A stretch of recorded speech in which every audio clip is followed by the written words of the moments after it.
오늘은 양력으로 2022년 2월 23일 수요일이며 음력으로는 1월 24일날로 화기운이 강한 정미일이 되겠습니다. 이제 매화는 봉우리를 크게 맺고 있는 가운데 얼마 남지 않은 개화를 준비하고 있습니다. 그리고 또 코로나19의 우세종인 오미크론을 비롯하여 일일 확진자가 오늘은 17만 1000명을 넘었습니다. 새로운 형태의 대응체계에 대한 방편이 나오고 있습니다. 정시사주명리를 시청하는 여러분들도 건강에 유의하셔야겠습니다. 오늘부터는 사주간명을 좀 더 세밀하게 할 수 있는 12운성과 12신살에 대하여 현실에 맞게 폭을 넓혀서 알아보도록 하면서 그 첫 시간으로 장생인 지살에 대하여 알아보고자 합니다.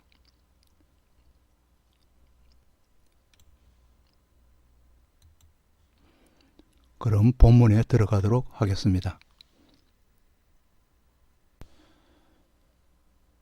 정시의 사주명리는 이미 이전 강의에서 12운성과 이 12신살을 강의한 바 있습니다. 그것도 참고하시면 좋겠습니다. 324강은 거기에 덧붙여진 강의라고 생각하시면 됩니다. 먼저 서론입니다. 사주란 그 사람의 타고난 성향을 나타내고 또 잘 할 수 있는 일거리가 무엇인지를 나타내며 가족관계의 구성 등 평생을 살아가는 동안 그 사람이 언제 어디에서 무슨 일을 하면서 결과가 어떠할 것인지를 표시해 놓은 삶의 이력서라 할 수 있겠습니다. 이 이력서에 준하여서 인생 행로를 예측하여 길흉하복의 고지를 알 수도 있겠습니다. 이들을 구하는 이유는 다가올 미래에 대한 궁금증 해결의 발로이기도 하며 또 지금은 힘들어도 내일은 나아지겠지 하는 강한 희망을 품기 위함이겠습니다. 이러한 미래 예측에 대한 궁금증을 해결하기 위해서 인간은 우주의 희생소멸을 인간의 희생소멸을 태어나서 없어지기까지를 음양으로부터 구하기 시작하였고 세월의 흐름에 따라서 오행을 덧붙이고 또 천간지지를 더하여서 지장간과 육친으로까지 발전하게 되었습니다. 여기에 더하여서 좀 더 세밀한 분석을 위하여서는 12운성과 그리고 12신살까지 첨하게 되었던 것입니다. 12운성은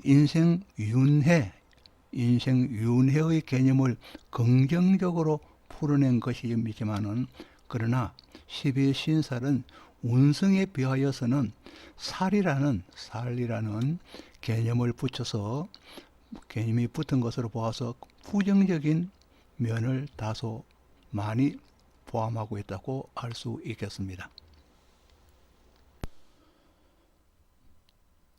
그럼 삶의 궤적을 좀 더 세밀하게 알 수 있는 12운성과 그리고 12신살에 대하여 알아보고자 합니다. 오른편의 도표는 12운성을 12신살에 대비하여 표시한 도표로서 각과 을을 나타내고 있지만은 천간지지 모두에 대한 12운성과 12신살을 나타낼 수 있을 것입니다. 예를 들어서 간목이 해수를 지지해서 보면은 장생에 해당하고 장생이 시작되어서 역시 오른쪽으로 돌아간다 했으니까 장생으로부터 간목이 좌수를 보면은 목욕에 해당하고 간목이 축토를 보면은 관대에 해당하면서 다시 돌아서 임목을 보면은 간목이 임목을 보면 걸록이 될 것이고 그리고 또 간목이 묘를 보면은 돌아가기 때문에 제왕이 될 것입니다. 그리고 간목이 진토에서는 제왕을 넘어서 새하기 시작하여서 새가 되고 그리고 간목이 사화에 도달하여서는 새함이 더욱더 짙어지는 병지에 도달하게 됩니다. 그리고 오하에서는 간목이 오하에서는 병을 거쳐서 사하게 되고 또 사하게 난 후에는 묘에 들어가게 됩니다. 묘를 거치면은 간목이 신에 와서는 절지가 되고 간목이 유에 와서는 태지가 되면서 다시 술에서는 양지에 머무르게 됩니다. 그래서 절태양을 거치면서 전부 또 다시 장생지로 가게 됩니다. 이와 같이 항나의 사이클이 형성됩니다. 이를 전부 12신살에 대응한다면은 장생은 지살에 해당할 것이고, 그리고 목욕은 연살, 그리고 12운성의 관대는 12신살에서는 월살, 걸록은 망신, 제왕은 장성살, 그리고 세지는 반환살, 병지는 역마살에, 그리고 사지는 육해살에, 그리고 묘에 들어가는 것은 화계에 들어가는 것이며, 또 절지가 완전히 끊어지는 것은 급살에 해당할 것입니다. 그리고 다시 끊어졌다 또 다시 하나의 생명체가 시작하는 태지에서는 제살이 될 것이며, 그리고 양지에서는 천살에 해당하며, 또 다시 양지에서 끝을 맺는 것이 아니고 다시 또 장생이 시작되어서 지살이 시작되게 됩니다. 이와 같이 간목에서는 이러하지만은, 그러나 예를 들어서 간목이 아니고 병화라면은 이 생지가 다시 임목에서 장생이 시작되고, 병화나 무토는 역시 임목에서 장생이 시작되고, 경금은 임목이 아니고 사화에서 장생이 시작될 것이고, 또 임수는 신금에서 장생이 시작될 것입니다. 이와 같이 해서 전부 연해가 되는 것입니다. 이것을 보면은 간목이 지지 해수에서는 장생하기 시작하여서 오른편 시계 방향으로 생욕대, 녹왕세, 생력대 녹왕세, 그리고 병사묘로서 또 절태양을 거치면서 12운성은 다시 생으로 이어져서 윤회함을 나타내고 있습니다. 여기에 표출한 바와 같이 12운성에 해당하는 장생은 지살로 대응함을 표시하였고, 이와 같이 장생은 지살, 목욕은 연살 이랬던 것입니다. 목욕은 연살, 관대는 월살, 걸록은 망신살, 제왕은 장성살, 새는 반환살로, 병은 역마살로, 산은 육해살, 묘는 화계살, 절은 급살, 태지는 제살, 양지는 천살의 관계를 표시하여 놓은 도표가 되겠습니다. 하나하나 살펴보시기 바랍니다. 을목일간인 경우에는 양간인 간목간의 반대의 기운이기 때문에 기운의 흐름 역시 반시계 방향으로 흘러가게 됩니다. 여기서 잠시 12운성과 신살의 개념을 단지 나무인 목으로만 생각한다면 은간의 개념을 이해하는 데는 다소 어려움이 있을 것입니다. 을목을 나무로만 대입하는 사추의 개념을 허물어야 한다는 것입니다. 이때는 목으로 생각지 않고 남녀로 대입하여 본다면 이해가 더 빠를 것입니다. 그러기에 을의 은간인 경우에는 양간이 생하는 해수에서 사합니다. 을인 경우에는 간목이 생하는 해수에서 사하게 됩니다. 정반대가 된다는 것이죠. 또 이는 또 역행하기 때문에 술에서 묘에 들고, 양은 오른쪽으로 흘러가지만은 그러나 은간은 왼쪽으로 흘러갑니다. 그래서 술에서 묘에 들고, 또 유에서 절지에 들며, 또 신에서는 태지에 드는 것이고, 을목이 미를 보면은 양지, 을목이 오를 보면은 간목이 사하는 오에서 비로소 생지가 되는 것입니다. 그리고 또 을목이 사화에서는 장생을 거쳐 생욕대로 흐르기 때문에 욕지가 되는 것이고, 진토를 보면 을목의 진토를 보면은 관대, 그리고 묘에서는 을목의 묘에서는 걸록, 을목이 임목에서는 임목의 지지를 보면은 제왕에 이르릅니다. 그리고 축토에서는 또 시들기 시작하는 새하기 시작하는 세지가 되는 것이고, 을목이 자수를 보면은 병지가 되는 것, 병들게 되는 것입니다. 이와 같이 또 을목이 해수를 보면 사지에 들어서 간목이 생지와 맞닿아서 하나의 윤회 가정을 형성하게 됩니다. 이와 같이 윤회 가정을 형성하게 됩니다. 그래서 유에서는 절되고 완전히, 유에서 절된다는 것은 완전히 분산된다는 것입니다. 분산이 오게 됩니다. 다시 신에서는 분산 후에 합일하여서 태를 만들고 완전히 분산한 후에 하나가 합쳐져서 태지를 만들게 되고 잉태가 되기 시작하고, 미에서는 자라기 시작하는 양이 되어 길러지고, 오화에서는 장생으로서 태어나는 것입니다. 비로소 시생하는 것입니다. 태어나며 사에서는 욕지로서 새로운 모습을 갖추게 됩니다. 그리고 진토에서는 관대가 되어서 사회 진출을, 옷을 입었기 때문에 사회 진출을 시도하게 되는 것입니다.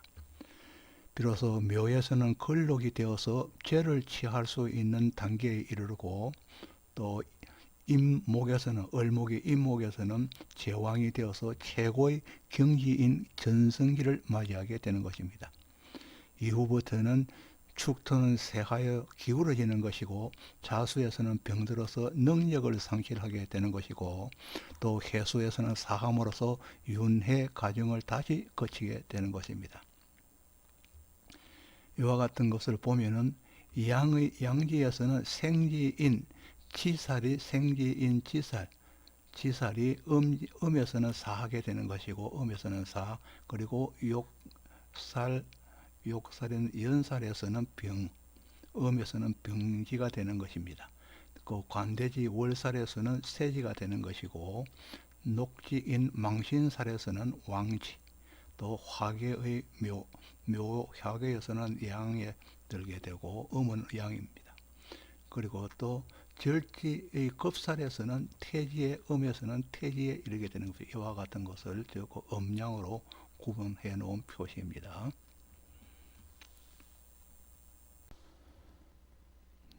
다음은 12운성과 12신설의 이해와 적용의 다양성에 대해서 알아보도록 합니다. 이 12신설을 덧붙여서 사주를 감명하는 기준은 학인에 따라서 달리합니다. 일간을 기준하여 12운성을 대응하여서 신설을 세우기도 하고, 또 일간과는 관계없이 일지삼합의 관계로만 12신설을 세워서 감명하는 사람도 있습니다. 그러나 또 다른 경우는 연지삼합을 기준하여 운성과 신설을 세우기도 합니다. 어느 것을 기준으로 택하여 감명을 하든 이는 경험에 따른 감명자의 선택일 것입니다. 그럼 예를 들어서 12운성과 12신설표를 만들어서 정리해 보도록 하겠습니다. 오른쪽은 이번 대통령 선거가 있는 날 3월 9일의 기운을 보기 위해서 사주를 세워본 것입니다. 먼저 일간인 신금을 기준하여 보면은 12운성을 본다면은 신금에서 오화는 병지에 머무르게 되고 병이 될 것이고, 그리고 유금은 걸록입니다. 유금은 걸록이면서 또 신금에서 이 묘는 월지묘는 절지에 해당하고, 그리고 연지인 임목은 태지에 해당합니다.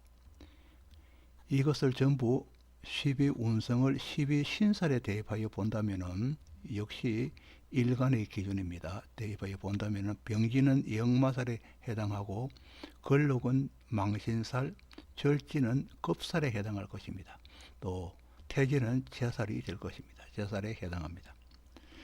이것을 유금은 일지 기준해서 유금을 기준하여 본다면은 일지를 기준하였는데 이 유금을 기준하여 보면 이 유금은 삼합을 기준하기 때문에 유금의 경우에는 사유축의 금국이 될 것입니다. 금국을 기준하여 오화를 본다면은 욕지이며 연살에 해당할 것이고 유금 자체는 제왕이면서 장성살에 해당할 것입니다. 그리고 사유축의 금국에서 묘를 본다면은 태지이면서 제살에 해당할 것이고, 그리고 금국에서 임목을 본다면은 절지로서 급살에 해당할 것입니다. 또 확인에 따라서 연지를 기준해서 보는 사람도 있기 때문에 연지를 기준해서 임목을 본다면 삼합을 기준하기 때문에 인오술이 되겠죠. 인오술이 될 것인데 이 인오술은 화명이 될 것입니다. 화명이 될 것입니다. 화명을 기준해서 오화를 본다면은 연지를 기준하기 때문에 제왕적 장생지에 놓일 것이고, 화명을 기준해서 유금을 본다면은 사지인 육개살에 해당할 것입니다. 그리고 화명을 기준해서 묘를 보면은 욕지인 연살에 해당하고, 마찬가지로 화명 기준해서 임목을 본다면은 장생지인 치살에 해당할 것입니다. 이렇게 여러 가지로 세우고 이론이 분분한 것은 우리의 삶이 단순한 것이 아니라 복잡하게 얽혀 있기 때문에 어느 경우를 대입하여서 정당성이 있기도 하며 또 유사성을 띄우기 때문에 이렇게 여러 가지로 세워서 감명하고 있지 않나 생각해 봅니다. 이 페이지부터는 12운성에 있는 이 장생의 치살에 대해서 의미를 좀 더 심도 있게 살펴보기로 합니다. 이 12운성의 장생은 신살로는 치살에 속하지만은 그러나 그 의미는 사뭇 달리 보아야 합니다. 왜냐하면은 이 장생은 본래의 뜻 그대로라면은 포대기에 쌓인 상태로 이동성과는 거리가 있지만은 이 치살은 움직이는 행동이 자체이기 때문일 것입니다. 그러나 이는 어디까지나 양간을 기준할 때입니다. 만일에 은간의 경우에는 생지가 아닌 왕지인 좌오묘유가 장생이며 치살에 해당하기 때문입니다. 양간은 인신사회이지만은 즉 은간은 좌오묘유 왕지가 즉 장생지에 해당한다는 것입니다. 그리하여서 장생과 치살을 짝지우는 방법에 의아함을 갖게 됩니다. 은간은 인신사의 생지가 치살의 행동성을 발현하는 것이 아니라 좌오묘유, 즉 은간에서는 좌오묘유 왕지에서 행동의 치살이 발현되게 됩니다. 그리고 장생이 갖는 기본적인 의미에는 태어난 아기로서 순수성이기에 장생은 순수성이기에 때묻지 않는 천진난만함은 있지만은 그러나 남에게 속을 수 있는 어리석음이 있습니다. 그리고 또 살아가는 동안에 누군가의 도움이 절실할 때 돌봐줄 사람이 반드시 있는 후원성을 가집니다. 이 장생은 후원성이 있다는 것이고 또 모태로서 떨어져 나온 개념이기 때문에 외로움의 분리된 독립성도 또 장생에는 가지게 됩니다. 이 밖에도 장생에는 전설화한 바와 있는 시작의 개념과 치살로서의 의미를 한꺼번에 가지게 됩니다. 이 장생인 치살, 장생과 치살의 의미를 좀 더 살펴보도록 합니다. 전술한 바 장생은 이제 막 어린아이가 태어난 자의를 가지고 있습니다. 그러나 이 자의만으로 사주팔자를 감명하는 단초를 제공하는 데는 한계가 있습니다. 더불어서 장생이 사주팔자 내에서 금묘화질 중에서 어디에 자리하던 이 장생은 나름대로 독특한 의미를 가지고 있는데, 이 장생은 태어난 의미와 함께, 태어난 의미와 더불어 시작의 의미, 즉 시작의 의미가 실리로서 사주를 감명하는데 더 넓은 의미의 함축성을 가지고 있습니다. 간목의 양간은 인성인 해수에서 시작하고, 을목의 응간은 양간이 사하는 식상인 오하에서 시작됩니다. 이는 장생의 시작은 모두 양과 음이 대립하듯이 생과 사의 대립이 되는 것이고, 또 인성과 식상의 대립에서 이루어집니다. 이 병화나 무토는 인성인 임목에서 시작하여서 장생하지만은, 그러나 정화나 기토의 경우에는 병화가 사하는 유금에서 장생합니다. 그러나 토의 기운을 사용하지 못하는 경금은 관성인 사화에서 장생하고, 또 신금은 정과 동일하게 경금이 사하는 자수에서 장생하게 됩니다.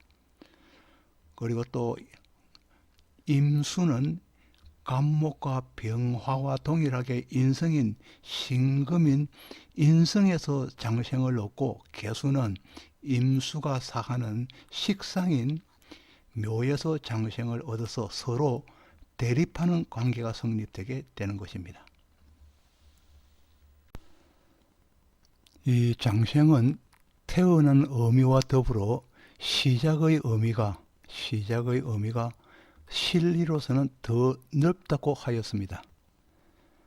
간목이 해수의 장생은 인성이기에 새로운 시작을 위하여는 어머니의 도움이 있거나, 이와는 별도로 시작을 위하여 배운 것을 기초로 하거나, 장생이 있는 시절의 학교와 관련된 일이 일어나기도 하고, 또 부동산에 관련된 일을 한다면 활성화될 수 있는 의미로 쓰이기도 합니다.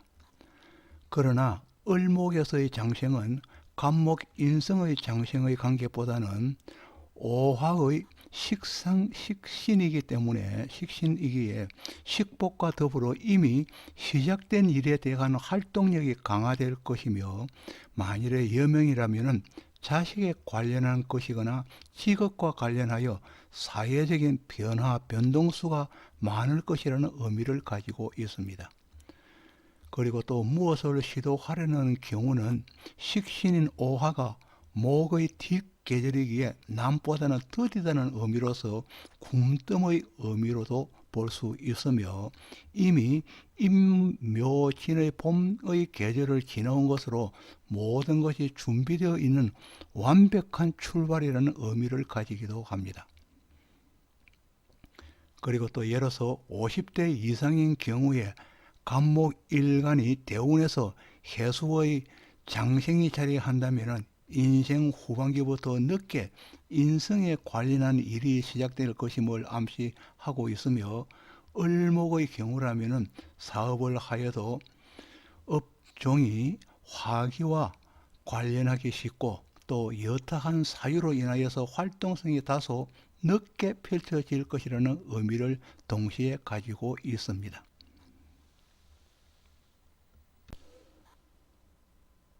12운성에 해당하는 장생과 그리고 12신살에 해당하는 지살을 종합해서 보도록 합니다.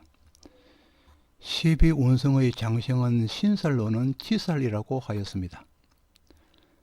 앞에서 설명한 바와 같이 이 장생은 새롭게 태어난 의미와 더불어 무엇이든 최초로 시작한다는 시작의 의미가 폭넓게 자리한다고 거론하기도 하였습니다.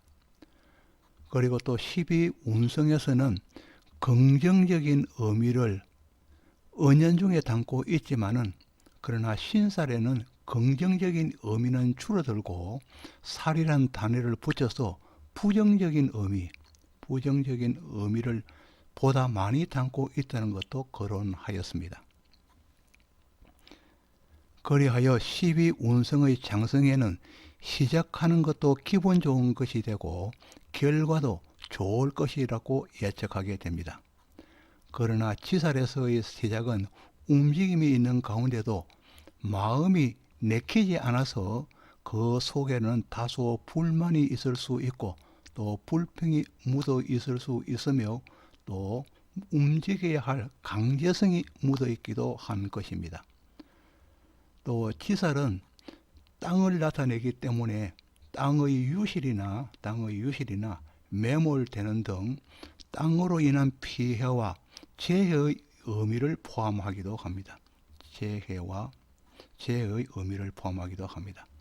그러나 치살에도 긍정적인 의미를 조금 더 더한다면은 치살은 땅이기에 명조 내에 있거나 치살의 운이 온다면은 땅으로 인하여서 대농이 될 수도 있고 분홍도 될 수 있기에 땅과 관련함이 많은 사람이라 할 수도 있겠습니다. 아직까지 구독을 누르시지 않으신 분이 계신다면 구독을 부탁드리겠습니다. 지금까지 정시 사주명리 324강으로 12운성에 해당하는 장생과 그리고 12신살에 해당하는 치살에 대해서 알아보았습니다. 다시 한번 구독을 부탁드리겠습니다. 지금까지 시청해 주셔서 고맙습니다. 감사합니다.